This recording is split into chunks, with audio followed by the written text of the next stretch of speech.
मिश्रा आपके साथ और बुलेटिन की शुरुआत बड़ी खबर के साथ करते हैं। राजधानी रांची से बड़ी खबर आ रही है, जहां जाली नोट बरामद हुए हैं। रांची पुलिस को बड़ी सफलता हाथ लग गई है। भारी मात्रा में जाली नोट बरामद किया गया। करोड़ों का जाली नोट बताया जा रहा है। पुलिस हिरासत में 2 युवक लिए गए हैं। सिंडिकेट का पुलिस ने खुलासा किया है। अन्य लोगों की तलाश लगातार जारी है। इस वक्त की बड़ी खबर आपको बता रहे हैं, राजधानी रांची से जहां 1-2 नहीं बल्कि करोड़ों रुपए के नोट जाली बरामद हुए हैं। और इस पूरी खबर की दिग्ग जानकारी के साथ न्यूज 18 संवाददाता रांची से ओम प्रकाश फोन लाइन पर है। ओम प्रकाश, क्या जानकारी है, कहां से ये नोट आए और फिलहाल पुलिस की जांच में क्या पता चल पाया है? जी, फिलहाल जो जानकारी दी गई है उसके अनुसार करोड़ों का जाली नोट है। करीब 2 करोड़ के आसपास की रकम जो है वो बताई जा रही है कि उसके आसपास का है और 2 लोगों को हिरासत में लिया गया है। फिलहाल पुलिस इनसे पूछताछ कर रही है।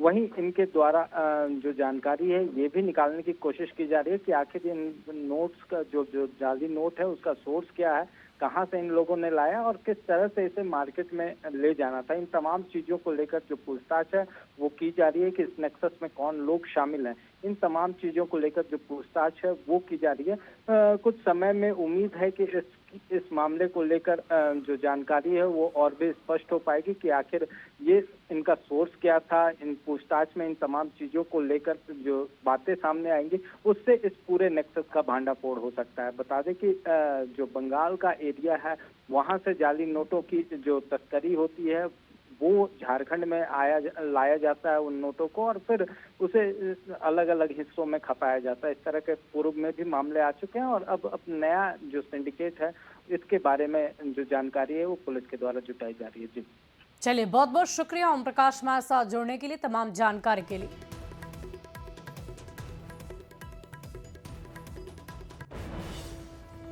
और देखिए, बिहार की सियासत में बाहुबली पूर्व विधायक अनंत सिंह और ग्रामीण कार्य मंत्री अशोक चौधरी की दोस्ती की खूब चर्चा होती है। कुछ दिन पहले ही एक वीडियो सामने आया था जब अनंत सिंह के आवास पर अशोक चौधरी गए हुए थे और उनके गौशाला में जाकर जानवरों से प्यार करते नजर आए थे। अब एक और नया वीडियो आया है। जब अनंत सिंह अशोक चौधरी के आवास पर पहुंचे तब अशोक चौधरी के जानवर और पक्षियों से घुलते मिलते नजर आए। इसी दौरान अनंत सिंह ने अशोक चौधरी के पालतू गाय को गुड़ भी खिलाया। और ये तस्वीरें हम आपको दिखा रहे हैं अशोक चौधरी की, जो अनंत सिंह के आवास पर मौजूद हैं और उन्हीं के आवास पर ये उनके पाले गए पशु पक्षियों से प्रेम करते आपको नजर आ रहे होंगे अशोक चौधरी। उनके कंधे पर ये मोर आकर बैठा हुआ, एक पक्षी आकर बैठा हुआ है। जो तस्वीरें हम आपको दिखा रहे हैं, हाथ पर तोता, चेहरे पर मुस्कुराहट। इस वक्त की तस्वीर आपको अनंत सिंह के घर से दिखा रहे हैं, जहां अनंत सिंह का अनोखा अंदाज देखने को मिला है। साथ ही साथ अशोक चौधरी जो उनके घनिष्ठ मित्र हैं, जब भी वो उनके घर जाते हैं गौशाला जरूर जाते हैं और वहां पर पशुओं को गुड़ जरूर खिलाते हैं। और ये तस्वीरें हम आपको दिखा रहे हैं कैसे इनकी मित्रता स्पष्ट तौर पर नजर आ रही है। मुस्कुराहट है चेहरे पर और इस पक्षी के साथ वो खेलते, मुस्कुराते, गाते नजर आ रहे हैं।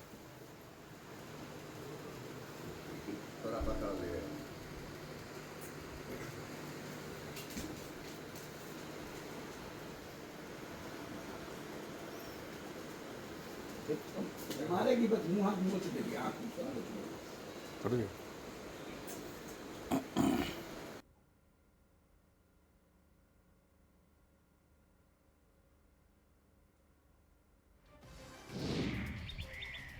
और बुलेटिन में बात करेंगे बिहार में और साथ ही साथ आसपास के राज्यों में हो रही बाढ़ और बारिश की और उससे मच रही तबाही की। खबर सीतामढ़ी से है, जहां सुप्पी प्रखंड के जमला पड़सा गांव का अस्तित्व लगभग समाप्त होने के कगार पर है। बागमती नदी के कटाव होने की वजह से गांव के लोगों में हाहाकार की स्थिति मच गई है। कटाव की वजह से कई परिवार बेघर हो गए। कुछ लोगों ने पलायन कर लिया है। पीड़ित गांव वाले प्रशासन पर अनदेखी के आरोप लगा रहे।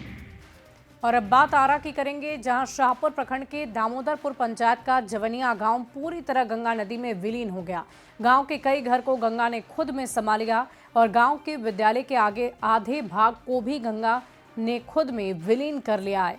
बच्चों का क्लासरूम गंगा में समा चुका है। पिलर और छड़ सहित कुछ हिस्सा किराने पर है।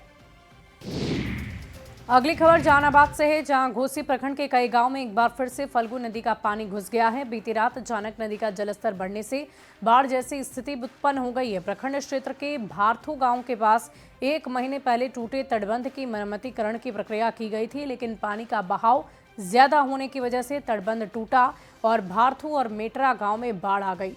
कई एकड़ में लगी फसल पानी में बर्बाद हो गई, साथ ही लोगों के घर में पानी घुस आया। पूरे झारखंड में एक बार फिर से बारिश ने तबाही मचानी शुरू कर दी है। बात रांची की जाए तो यहां कई इलाकों में लोगों की मुश्किलें बढ़ गई है। डोरंडा इलाके में बारिश की वजह से कुम्हारटोला और मणिटोला का संपर्क टूटा। पानी बढ़ने के बाद पुल के ऊपर से पानी बह रहा है, जिसकी वजह से पुल के दोनों तरफ बड़ी संख्या में लोग फंस गए। स्कूल को भी बंद करना पड़ गया है। रांची के नगरी में रेलवे के निर्माणाधीन ओवरब्रिज का दोनों तरफ का स्लैब गिर गया है, जिसकी वजह से सड़क पर करीब 3 घंटे तक आवागमन ठप रहा। लोगों को आने जाने में समस्या हुई। स्लैब गिरने से मलबा और नाले का पानी लोगों के घर में घुस गया, जिससे लोग बेहद परेशान हैं। बारिश में तबाही और परेशानी के बीच एक बेहद खूबसूरत तस्वीर आपको दिखाते हैं। ये तस्वीर चाईबासा से है, जहां लगातार बारिश ने एक बार फिर बंद गांव के टेबो घाटी में स्थित हिरणी फॉल की खूबसूरती को और भी ज्यादा बढ़ा दिया है। हिरणी वाटरफॉल का जलस्तर बढ़ने के बाद 121 फीट की ऊंचाई से गिरता पानी हर किसी को अपनी ओर आकर्षित कर रहा है। पिछले 2 दिन से हो रही बारिश ने चतरा में भारी तबाही मचाई है। इटखोरी, गिद्धौर, पत्थलगढ़ा, मयूरहंड और काना चट्टी प्रखंडों में बाढ़ की स्थिति बनी हुई है। निचले इलाकों में घर में से लेकर लोगों के दुकान और स्कूल तक पानी भर चुका है। लोगों की परेशानी काफी ज्यादा बढ़ी हुई है और इलाके में सड़क, पुल, पुलिया सब कुछ डूब चुके हैं। कान्हा चट्टी में उत्क्रमित मध्य विद्यालय पूरी तरह डूब चुका है। बताया जा रहा है कि इलाके में इतनी तेजी से पानी घुसा कि लोग अपने घर का सामान तक नहीं बचा सके। आनन फानन में किसी तरह भागकर लोगों ने अपनी जान को बचाया। परेशान लोग प्रशासन से मदद की गुहार लगा रहे। जो लोटार डैम है वो ब्लॉक के जस्ट सामने ही है, उसमें पूरा पानी भर चुका है। वो डैम के चलते पूरा ब्लॉक में भी पानी घुस गया है। और वहीं गिद्धौर के हेडटोला में जो रामसागर तालाब है, वहीं पे कस्तूरबा विद्यालय है, तो वो जो रामसागर तालाब है वो इतना लबालब भर चुका है, उसके वजह से कस्तूरबा में भी पानी घुस गया है। बाढ़ का पानी में सारा सामान, चावल, दाल, आटा, कुछ बर्तन भी बह गया और किचन का पूरा बर्तन और बिछौना वगैरह सब टोटल। और देखिए, सरायकेला में भी तेज बारिश ने कहर बरपा दिया है। राजनगर थाना क्षेत्र में भारी बारिश की वजह से डाडू गांव में कच्चा मकान की दीवार ही गिर गई, जिसमें 10 लोग दब गए, जिसकी वजह से 2 लोगों की मौत हो गई, जबकि 7 की स्थिति गंभीर बताई जा रही है। सभी को अस्पताल में भर्ती किया गया है। वहाँ लेके गए, वहाँ एडमिट करवाए, तो वहाँ 2 आदमी को रेफर करवाया MGM और 6 आदमी को वहीं पर रखा। 2 आदमी यहाँ लेके आए MGM, यहाँ चेकअप करवाएगा, ये दोनों को डेट बताया गया। उसका परिवार 6 परिवार था। स्कूल से सब बच्चा आके मैंने वहीं पर ही बैठा था खा के। पानी बारिश में मन गिर रहा था, तो एकदम पूरा दल वो भगनी तो जो आया था, उसका माँ बेटा बेटी मन सब एक ही खटिया में सोया था, बरामदा में। वो दीवार तो एकदम ऊपर में ढक गया। और बड़ी खबर आपको गुमला से बताएंगे। भारी बारिश की वजह से एक घर गिर गया, जिससे परिवार के सामने भारी मुसीबत आ गई है। पीड़ित का कहना है कि घर के बगल से नाली गुजरती है, जिसे कुछ लोगों ने बंद करा दिया था और इसी वजह से इस घर को नुकसान पहुंचा है। उत्तराखंड के चमोली में इस वक्त की बड़ी खबर आपको बता दें, यहां थराली में बादल फटने से भारी नुकसान हो गया।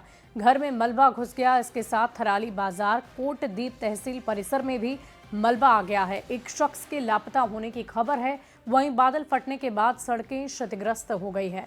धराली ग्वालदम सड़क और थराली सागवाड़ा रोड भी बंद कर दिया गया है। राहत बचाव के लिए मौके पर प्रशासन की टीम पहुंची हुई है और राहत बचाव का कार्य जारी है। और इधर कठुआ में बारिश ने एक बार फिर तबाही मचा दी है। ड्रीम पार्क के पास नाले में अचानक सैलाब आया, जिसमें एक कार फंस गई। तेज बहाव में फंसी कार में 2 लोग सवार थे, जिसमें से एक शव बरामद हुआ। कठुआ पुलिस और SDRF की टीम मौके पर मौजूद रही।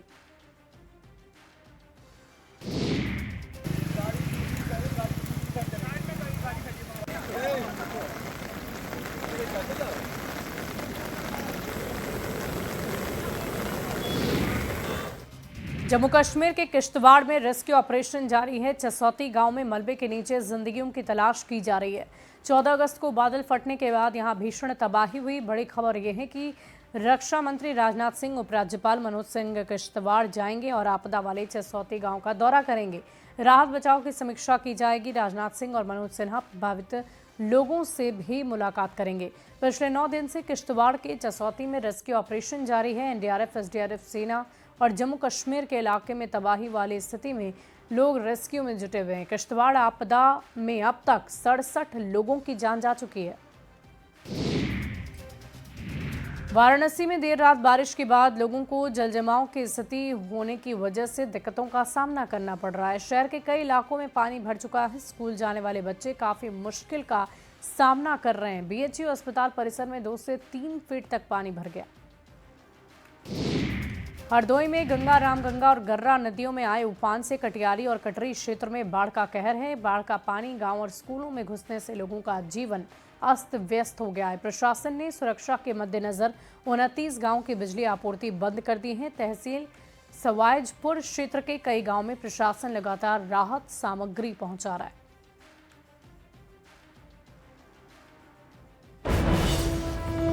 और इसी बीच एक बड़ी खबर का रुख कर लेते हैं। कांग्रेस विधायक के ठिकानों पर छापेमारी हुई है। इस वक्त की बड़ी खबर आपको बता रहे हैं।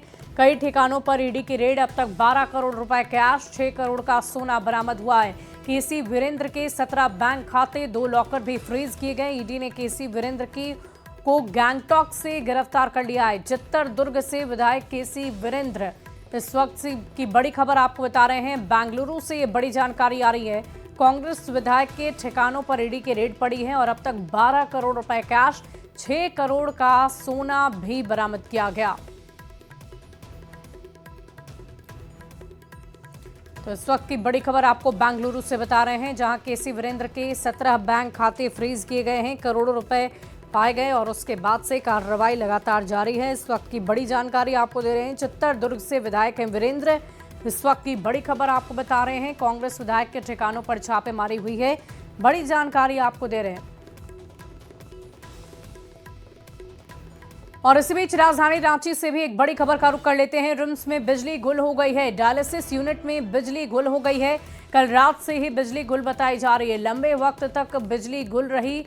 मरीज और स्टाफ बेहद परेशान हो गए। पीआरओ ने कहा कि इसे ठीक किया जा रहा है। इस वक्त की बड़ी खबर आपको बता रहे हैं। बड़ी जानकारी आप तक पहुंचा दे। रिम्स में बिजली गुल होने की वजह से मरीज के साथ साथ उनके परिजनों को भारी परेशानी का सामना करना पड़ा है। कल रात से ही बिजली गुल है और लंबे वक्त से बिजली जाने की वजह से लोग बेहद परेशान हो गए। और आइए अब रुख करेंगे बिहार के सियासी गलियारे की खबरों की तरफ। बेगूसराय जाने के क्रम में विधायक तेज प्रताप यादव ने कहा कि हम जनता के बीच जा रहे हैं, हम बेगूसराय जा रहे हैं। वहां की जनता से पूछिए कि कौन कहां से चुनाव लड़ेगा, ये जनता बताएगी। तो गलत क्या है? जनता के बीच में हम नेता हैं तो जनता के बीच में जा रहे हैं। जनता प्रोग्राम लगाया, वहाँ जा रहे हैं हम बेगूसराय में। खुलासा करेंगे सर, जो परिवार है जिन्होंने मेरा भविष्य बर्बाद। अब छोड़िए उस सब पे, हम बाद में टिप्पणी नहीं करना। बेगूसराय में भी सर देख रहे हैं क्या वहाँ के सीट से भी लड़ेंगे चुनाव? आप 3 तेज तो वहाँ की जनता से आप पूछिए कौन कहाँ से क्या लड़ेगा, जनता बताता है ना। और महागठबंधन के वोट चोरी के आरोप पर जेडीयू के राष्ट्रीय कार्यकारी अध्यक्ष संजय झा ने पलटवार करते हुए कहा है कि 20 साल से नीतीश कुमार मुख्यमंत्री हैं और वो वोट चोरी से मुख्यमंत्री हैं क्या? इन लोगों ने बिहार के लोगों को अपमानित किया है। इन लोगों को जब भी मौका मिला तो बिहार के लिए कुछ भी नहीं किया। इन सब लोगों के ऊपर भ्रष्टाचार के आरोप में एसआईआर को लेकर ये घूम रहे हैं। एसआईआर तो कोई मुद्दा ही नहीं है। बिहार में जो लोग वोट नहीं देते हैं वो कहते हैं कि वोट चोरी हो गए हैं।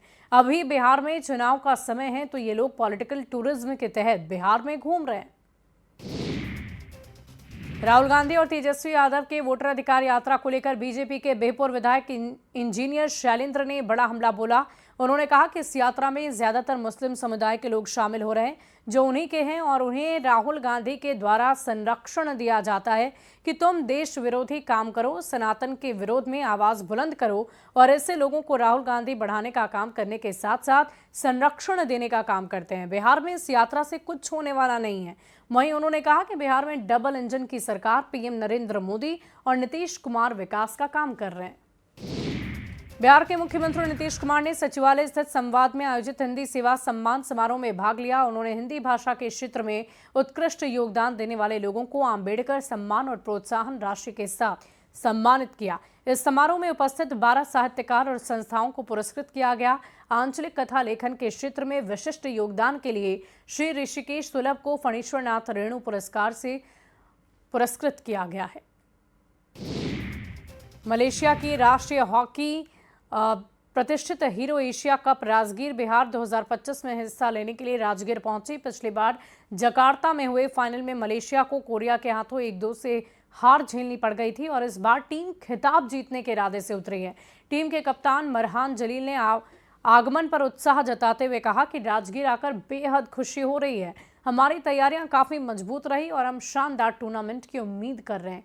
आपको बता दें कि राजगीर में 29 अगस्त से मैच शुरू होगा, जिसमें 8 देशों की टीमें हिस्सा लेंगी। Hero Asia cup Rajgir Bihar 2025 के लिए पहुंची मलेशिया की टीम कप्तान मरहान जलील ने राजगीर पहुंचने पर खुशी जताई है और भारत को हराना आसान नहीं, ये भी कहा है। गोपालगंज में महावीरी अखाड़े में नियमों का उल्लंघन करने पर पुलिस ने बड़ी कार्रवाई की। मीरगंज थाने में अखाड़ा संचालकों के खिलाफ एफआईआर दर्ज हुई। हथुआ एसडीपीओ ने बताया कि जुलूस के दौरान ऑर्केस्ट्रा पूरी तरह प्रतिबंधित था। ऑर्केस्ट्रा एवं डीजे बजाया गया जो लाइसेंस के शर्तों का उल्लंघन है, इसके आलोक में एफआईआर दर्ज की जा रही है। और जहां तक पुलिस के साथ बदसलूकी की बात है तो उसके लिए अभी अलग से एफआईआर दर्ज की जा रही है। कितनी समितियों पर सर एफआईआर दर्ज की जा रही है? जितने समिति के द्वारा इस जुलूस के लाइसेंस के शर्तों का उल्लंघन किया गया है उन सभी पे की जाएगी। और अगली खबर आपको सीवान से बताएंगे, जहां डीएम डॉक्टर आदित्य प्रकाश शिक्षक की भूमिका में नजर आए। उन्होंने एक निजी स्कूल के लाइब्रेरी का उद्घाटन किया।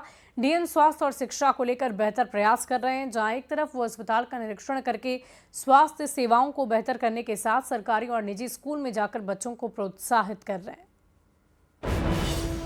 और इसी बीच एक बड़ी खबर का रुख कर लेते हैं। पटना में सुबह भीषण सड़क हादसे में 8 लोगों की मौत हो गई। मरने वालों में 7 महिलाएं शामिल, जबकि इस हादसे में 4 लोग गंभीर रूप से जख्मी थे। ऑटो और हाईवा ट्रक की इस टक्कर में जख्मी हुए लोगों को इलाज के लिए पीएमसीएच में भर्ती किया गया। इलाज के दौरान एक और व्यक्ति की मौत की खबर है। एक साथ 9 लोगों की मौत से इलाके में कोहराम मच गया है। घटना से गुस्साए मृतक के परिजन और स्थानीय लोगों ने सड़क जाम कर हंगामा किया। पुलिस ने दुर्घटनाग्रस्त ऑटो को जब्त भी किया है, जबकि ड्राइवर अपना हाईवा ट्रक को लेकर भाग गया। ये घटना पटना सिटी से सटे दनियावा थाना क्षेत्र की सिगरियावा हॉल्ट के पास की है। दुर्घटना के शिकार लोग नालंदा जिले के रहने वाले बताए जा रहे हैं। गैंगस्टर मयंक सिंह का बिहार से जुड़ा कनेक्शन। गोपालगंज में हथियार तस्करी का दर्ज है केस। 3 विदेशी ग्लो पिस्टल मामले में केस मयंक से पूछताछ कर सकती है। बिहार एसटीएफ की टीम 22 जुलाई 2024 को 3 हथियार तस्करों के साथ बरामद हुआ था। ग्लो पिस्टल झारखंड का कुख्यात गैंगस्टर है मयंक सिंह।